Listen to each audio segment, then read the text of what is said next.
네, 이어지는 시간은 허반석의 작전 리포트 시간입니다. 증권가에 쏟아지는 리포트들 분석해드리는 시간이죠. IR 분석의 신 허반석 전문위원 바로 만나볼게요. 안녕하세요. 네, 안녕하세요. 네, 반갑습니다. 벌써 이렇게 한 주가 빠르게 지나가고 금요일이 찾아왔는데 이번 주 전기전자 업종들 리포트 분석해드렸죠. 오늘의 종목 리포트 확인해 보시죠. 네, 이번 주는 전기전자 종목들에 대한 리포트 리뷰입니다. 삼성전자와 BH, LG전자 세 가지 다뤄드렸는데요. 이 세 가지 회사 모두 엄청난 실적을 거두고 앞으로도 쭉 성장 가능성이 있다고 합니다. 리뷰 다시 한번 들어볼게요. 네, 이번 주는 전기전자 업종을 좀 살펴보았고요. 삼성전자와 LG전자 등 여러 전기전자 업종에 속해 있는 기업들의 실적 발표도 있었습니다. 21년도를 시작하면서 반도체, 친환경, 스마트폰, 통신 장비 업종에 이르기까지 올해 조금 집중해서 보셨으면 좋겠는 섹터를 순차적으로 말씀을 드렸습니다. 반도체 같은 경우에는 소부장에서 이제는 장비 소재 부품 후공정으로 보시면 좋겠다라는 이야기를 지난해 연말과 연초부터 순서를 조금 바꿔서 우선순위를 장비 소재 부품 후공정으로 보시는 게 어떨까요? 라는 말씀을 드려서 그중에서도 후공정 섹터 쪽에서는 ISC라는 기업들을 방송을 통해서 밤방송에서 포트폴리오에 담기도 했었습니다. 그래서 좋은 수익률도 거두고 있고 지금도 좋은 흐름들이 주가로는 나오고 있는 모습입니다. 결국 그러한 종목들을 담을 수 있었던 이유는 실적 대비 저평가 종목을 이제는 집중해야 되기 때문에 라는 말씀을 드렸고요. 두 번째로 친환경 섹터에서는 전기차 시장의 확장에 따라서 2차 전지 관련된 배터리 완성 기업들 보시면 좋겠다. 공포에 사도 좋은 기업이라는 이야기를 2차 전지 배터리 기업, LG 에너지 솔루션, 그리고 삼성 SDI, SK 이노베이션 각각의 회사들마다 물적 분할 이슈나 아니면 배터리 분쟁에 대한 이슈나 순간순간 변곡점들이 있었고 그 공포를 기회로 활용하셔야 됩니다라는 이야기를 넌지시 2차 전지 섹터를 다룰 때마다 말씀을 드렸습니다. 이제는 관련된 하위 기업들, 양극재, 음극재, 분리막, 전해액, 그리고 첨가제, 그리고 이제는 다양한 벤더들까지도 2차 전지와 관련된 부분들, 순환적인 수급이 돌아오고 있기 때문에 그 부분들에서도 기회를 포착하실 수 있습니다라는 말씀 덧붙여드리고요. 스마트폰은 여전히 뜨겁습니다. OLED 섹터와 폴더블 폰 섹터, 그리고 스마트폰 관련된 부품 하위 기업들까지 자세하게 좀 살펴드렸고요. 그와 관련된 기업들 여전히 관심에 놓아두셔도 좋다. 다음 달에 갤럭시 폴더블 신규 모델이 출시되고요. 그리고 이어서 아이폰 13 시리즈까지도 출시가 예정이기 때문에 그러한 부분에 있어서 수혜를 받을 만한 기업들 아직까지 접근 가능한 범위 안에 있다라는 말씀 드리고 싶고요. 한미 정상회담을 통해서 통신 장비 업종에 대한 부분들 한 번 더 짚어드렸었습니다. 그 중에서도 삼성전자 서플라이 체인에 해당하는 기업들 좀 보시면 좋겠다라는 말씀 드렸으니까요. 전기전자 업종에서는 올해도 그렇고요. 내년도 그렇고 이 분야 안에서 아직까지 상승이 나오지 않은 기업들, 그럼에도 실적이 좋은 기업들 살펴보시면 좋겠다라는 말씀 다시 한번 반복해서 드리도록 하겠습니다. 전기전자 업종은 여전히 유망합니다. 그리고 선진 시장에서의 프리미엄 가전에 대한 수요도 여전히 좋기 때문에 삼성전자와 LG전자의 실적이 그를 반증해주는 모습이었습니다. 하반기 코로나19가 조금 완화되면서 생산 차질 이슈도 완화되기를 바라고 있는 모습이고요. 전장 부품, 자동차 쪽 관련된 부분들 여전히 유망합니다. OLED 섹터에서도 자동차향 OLED는 굉장히 유망한 시장으로 평가가 되고 있고요. LG전자뿐만 아니라 여타 전기전자와 관련된 기업들에서 이 전장 부품, 전기차 시대가 도래하는 만큼 자율주행까지도 여러 가지 모멘텀이 굉장히 많은 자동차 시장이다. 그래서 전장 부품 관련된 실적 모멘텀까지도 챙겨보셔야 됩니다라는 말씀 드리고 싶고요. 폴더블 폰이나 스마트폰 관련된 부분들, 부품 업체들 여전히 집중해서 보시자라는 말씀 드렸고요.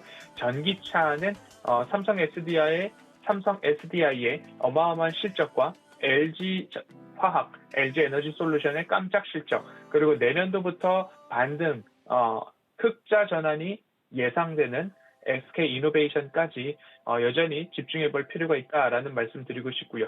하반기에는 그럼 전장 부품 쪽을 보시는 게 굉장히 유망하다라는 말씀 반복해서 드리고 있고요. 백색 가전은 역시 LGG 이런 이야기가 있기 때문에 목요일 어제 LG전자도 같이 살펴보았습니다. 폴더블 폰 부품 관련돼서는 내장인지 RF PCB 관련된 부분들로 조금 더 세부당해서 말씀을 드렸고요. RF PCB 관련해서는 수요일 종목으로 BH를 조금 말씀을 드렸습니다. 2차 전지 여전히 고성장을 이끌고 있기 때문에 주유소 포트폴리오 반방송에서도 삼성 SDI를 64만 원 이하에서 말씀을 드렸고 여전히 20%대 좋은 수익률을 이어가고 있기 때문에 어디까지 갈 것인가에 대한 부분들 함께 수익 극대화를 향해서 가시는 게 조금 더 나은 방향이 아닐까라는 말씀을 드리고 싶고요. 반도체 업황이 정점을 지나고 있는 국면이 아닌가라는 이야기들도 있습니다. 하반기 주가 상승이 제한적일 것이다라는 이야기도 있는데요. 디스플레이 LCD 패널 가격 하락, 피크를 찍었는가에 대한 부분들까지도 있습니다. 하지만 TV 관련된 OLED 반사수에도 있기 때문에 IT 관련해서는 연말까지 하락 전환은 없지 않을까라는 이야기들도 나오고 있습니다. 8월 출시될 폴더블 폰, 9월 출시가 예정인 아이폰 13 관련된 기업들의 실적 개선 모멘텀들도 여전히 있기 때문에 피크를 찍었다라기보다는 삼성전자 같은 경우에는 8월 15일 조금 시장이 주목하는 부분들이 있습니다. 총수 부재에 따라서 뭔가 대형 투자건에 대하거나 아니면 M&A에 대해서나 결정하지 못하고 있는 것들이 총수 부재가 원인이다라는 여론의 이야기들이 많이 나오고 있습니다. 그래서 그 이후 어떠한 결과가 나오고 어떠한 방향성이 제시가 될지 주목이 되고 있는 상황이기 때문에 그 부분까지도 조금 신경 써서 하나의 모멘텀 스케줄로 저장을 해 놓으시고 체크를 해보시면 좋을 것 같습니다. 그리고 나서도 여전히 5G 시장 뜨겁습니다. 2분기 실적 턴어라운드가 확인되는 기업들 주목해서 보시면 좋을 것 같다라는 말씀을 드렸고요. 통신 장비 업종 여전히 주목하셔야 된다. 왜냐하면 미국의 인프라 투자 법안이 이제 곧 통과될 것으로 보도가 이어지고 있습니다. 하반기 글로벌 투자 재개에 대한 가시성 확보될 전망이고 통신사 직납 공급사와 그리고 삼성전자 서플라이 체인 여러 투자의 흐름과 맞춰서 우상향이 나올 수 있고 투자가 진행되고 인프라 투자 법안도 이제 통과가 된다면 결국엔 매출 증대까지 연결이 될 수 있기 때문에 조금 장기적인 관점으로 바라보시면 좋겠다라는 말씀 업종 리포트를 통해서 말씀을 드렸습니다. 두 번째로는 그 삼성전자를 말씀을 드렸습니다. 작전 리포트에서 처음 다루는 기업이었고 국민주라고 불리울 수 있겠죠. 10만 전자 돌파 후 6개월, 7개월가량 이제 횡보 중입니다. 하지만 말씀드렸듯이 8월 15일 총수 부재에 대한 부분들이 얼마만큼 해소가 될지에 대한 부분들 조금 보시면 좋을 것 같습니다. 국민주라고 말씀을 드렸던 이유는 올해만 170만 명이 증가했습니다. 1년 전보다는 250만 명 증가를 했죠. 개인 투자자 약 400만 명에 육박하고 있는 그런 모습인데요. 실적들이 좋기는 합니다. 그런데 이제 2분기 실적에 집중할 것이 아니라 뉴욕 증시에서도 마찬가지로 3분기 가이던스에 대한 부분들 또는 3분기 추정에 대한 부분들이 조금 더 크게 확대되고 있는 모습입니다. 3분기 매출액을 73조 원, 영업이익을 13조 9천억 원으로 보고 있는 하나금융투자 리포트가 있습니다. 컨센서스를 기존 14조 5천억 원보다 조금 낮게 잡은 13조 9천억 원으로 예상치 하회를 조금 전망을 하고 있는데요. 반도체 쪽으로 이익에 대한 부분들을 조금 더 낮게 잡았습니다. 디램 재고가 많지 않기 때문에 3분기 반도체 영업이익을 9조 원까지 달성하기 확신할 수 없다라는 부분으로 8조 원으로 낮춰서 추정을 했기 때문에 3분기 영업이익에 대해서 하나금융투자는 조금 보수적으로 이야기를 하고 있고요. 하지만 키움증권 같은 경우에는 매출액 72조 원 그리고 영업이익 16조 3천억 원 하나금융투자는 13조 9천억 원, 약 14조 원인데요. 키움증권은 16조 3천억 원을 이야기함으로써 예상치를 하회하지만 하나금융투자의 전망치보다는 더 좋게 조금 보고 있는 모습입니다. 그 중에 하나로서 북미 하이퍼스케일러를 말씀을 드렸죠. 대용량 데이터 센터를 대규모 데이터 센터를 운용하는 구글이나 페이스북, 아마존 같은 경우인데 평균 수십에서 수백만 대에 달하는 서버를 갖춘 초대형 데이터 센터인데 구글, 페이스북, 알파벳, 아마존 등이 호실적을 이어갔을 경우에 호실적 달성으로 인해서 앞으로 클라우드나 서버 투자 여력이 발생이 된다면 이후 반도체 수요까지도 견인할 수 있다는 긍정적인 전망까지도 내보일 수 있을 것 같습니다. 이런 부분까지도 한번 감안을 한다면 앞으로 연말로 갈수록 디램의 가격 상승, 탄력을 받지 않을까에 대한 전망이 있었습니다. 그렇기 때문에 삼성전자도 마찬가지로 무조건 쉬어간다라기보다도 여러 가지 이슈들이 있습니다. 그 이슈에 맞춰서 하나하나 점검해 나가시면 이후의 주가를 조금 가늠하는데 가늠세가 되지 않을까라고 말씀을 드리고 싶고요. ASML이나 ADR 등 이미 52주 신고가를 경신해 나가고 있는 모습입니다. 반도체 섹터에서는 쇼티지 문제로 일부 횡보 중이었는데 이제 그 부분들 해소하고 상승 동력으로 작용할 소재, 재료들은 많이 있다라는 말씀을 드렸고요. 고생 끝에 낙이 온다. 그리고 인내는 쓰고 열매는 달다라는 말씀을 위로 삼아서 삼성전자 주주분들께 좀 드렸는데요. 하나하나 체크해야 될 포인트들 조금 세밀하게 살펴보시면 언제쯤 주가 반등이 나올 수 있을까에 대한 부분들 너무 지루하지만 않게 기다려보시면 좋을 것 같습니다. 수요일은 작전 리포트라는 말씀을 드리면서 가능한 한 접근 가능한 기업들을 수요일 리포트로 좀 살펴보고 있는데요.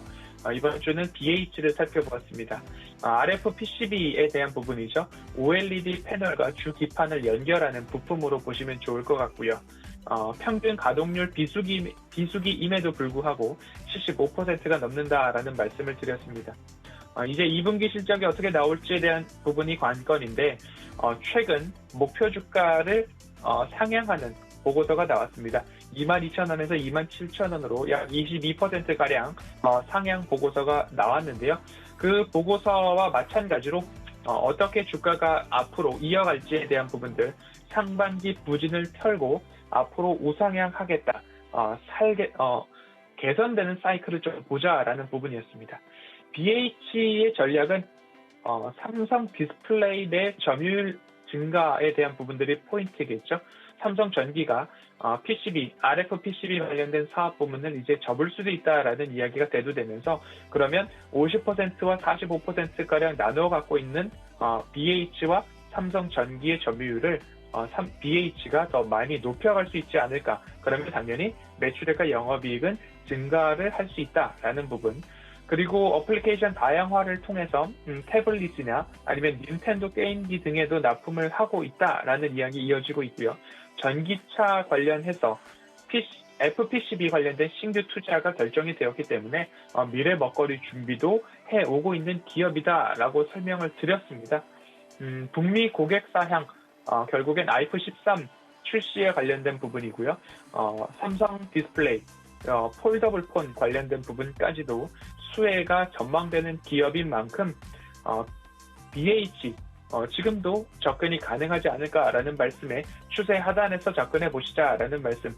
어제 저녁 방송에서도 그리고 오늘도 그리고 수요일도 반복해서 말씀드리는 이유가 있지 않을까. 하지만 모든 방송에서 반복해서 추천을 한다고 덜컥 포트폴리오에 담기보다는 다시 한번 공부해 보시고 고개가 끄덕여진다면 그 공부한 내용들을 바탕으로 포트폴리오에 편입하시는 것 꼭 잊지 않으셨으면 좋겠습니다. 끝으로 LG전자 어제 살펴보았습니다. 그리고 실적도 발표가 되었죠. 가전은 역시 LG다라는 이야기가 나올 수 있을 것 같습니다. 매출액은 17조 1,100억 원을 넘어서 전년 대비 48% 성장을 했고요. 영업이익은 1조 1,100억 원을 넘으면서 전년 대비 66%를 기록했습니다. OLED TV에 대한 부분들 여전히 수익성 좋게 판단이 되었고요. 가전이 최대 매출을 이끌었지만 원자재 및 물류비 부담이 수익성을 조금 낮추는데 아쉬움으로 남았다라는 평가 이어가고 있고요. 자동차 부품에 대해서는 적자폭이 아직까지는 확대되고 있지만 거기에 대한 미래 먹거리로서는 더할 나위 없이 손색이 없다라는 평가 이어지고 있습니다. MC사업부 중단 사업 손실과 함께 스마트폰 리스크 이제는 완전히 털어버린 그런 모습으로 이해를 해보시면 좋을 것 같고요. 3분기에 대한 전망치가 이제 속속 나오고 있고 주목이 되고 있습니다. 매출액 18조 1,600억 원 이야기가 나오고 있는데요. 전년 대비 18%, 직전 2분기 대비 6% 성장이 예상되고 있고요. 영업이익은 1조 1,500억 원, 전년 대비 7%, 2분기 대비 4% 성장이 전망되고 있습니다. 역기저죠. 펜트업 수요가 프리미엄 가전에도 있었지만 3분기에는 조금 더 역기저가 우려되는 상황이기는 하지만 가전에서 프리미엄 가전 그리고 OLED TV 수요 여전히 지속되고 있는 부분들 크게 매출액과 영업이익 지장받지 않을 것이다 라는 이야기가 2분기 실적 발표와 컨센서스 3분기에 대한 전체적인 평가였습니다. 이런 말씀을 좀 드렸습니다. 밸류에이션 평가를 어떻게 할 것인가 LG전자의 차트를 보면 굉장히 높아져 있는데 허반석의 작전 리포트에서는 그 부분들을 리레이팅 해야 된다라는 말씀을 드리면서 새로운 포트폴리오, 새로운 추세선을 그어드리기도 했습니다. 그 이유가 VS, Vehicle Solution, 전장 부품 중심으로 재편될 것이다 라는 말씀을 드렸고요. VX는 마그나를 중심으로 이어져 오고 있고 그리고 ZKW 헤드램프와 관련된 기업 인수함으로 인해서 앞으로 조금 더 저변을 확대해 나가는 모습입니다. 마그나와의 조인트 벤처 설립, 결국 이 부분이 미래 먹거리다라고 확실하게 조금 보여지고 있는 부분입니다. 자동차 부품 글로벌 3위 기업 마그나와의 합작 법인을 통해서 앞으로 유럽이나 중국 수주, 매출 채널 확대할 전망이기 때문에 앞으로 여기에서 얼마만큼 실적이 잘 나오는지 보시면 좋을 것 같습니다. 끝으로 말씀드리기에는 이제 LG전자의 부분들을 어떻게 평가할 것인가. 매출의 50% 이상이 여전히 백색 가전에서 나오고 있습니다. 그러면 피어 그룹으로서 비교를 할 때 월풀이나 일렉트로닉스와 함께 보셔야 될 것 같은데 LG전자의 PBR은 1.43, 22년도 실적을 반영하더라도 1.22배 정도입니다.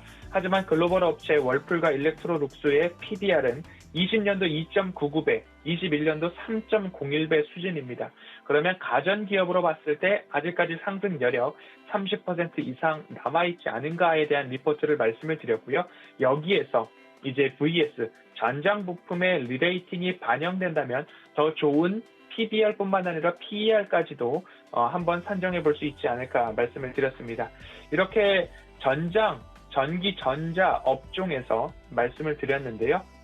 다시 한번 반복해서 말씀을 드립니다. 고개가 끄덕여지신다면 스스로 스터디해 보시고 포트폴리오에 담아도 늦지 않는다 말씀드리고 싶고요. 1, 2년 뒤를 돌아봤을 때 LG전자가 저평가였구나 라는 이야기가 나올 수 있도록 저도 꾸준히 업데이트를 하고 거기에 대한 이야기를 이어가도록 하겠습니다. 오늘 일주일 리뷰를 조금 빠르게 진행을 했습니다. 7월의 마지막 거래일인데요. 끝까지 성공 투자 기원하도록 하겠습니다. 오늘 여기까지 살펴보도록 하겠습니다.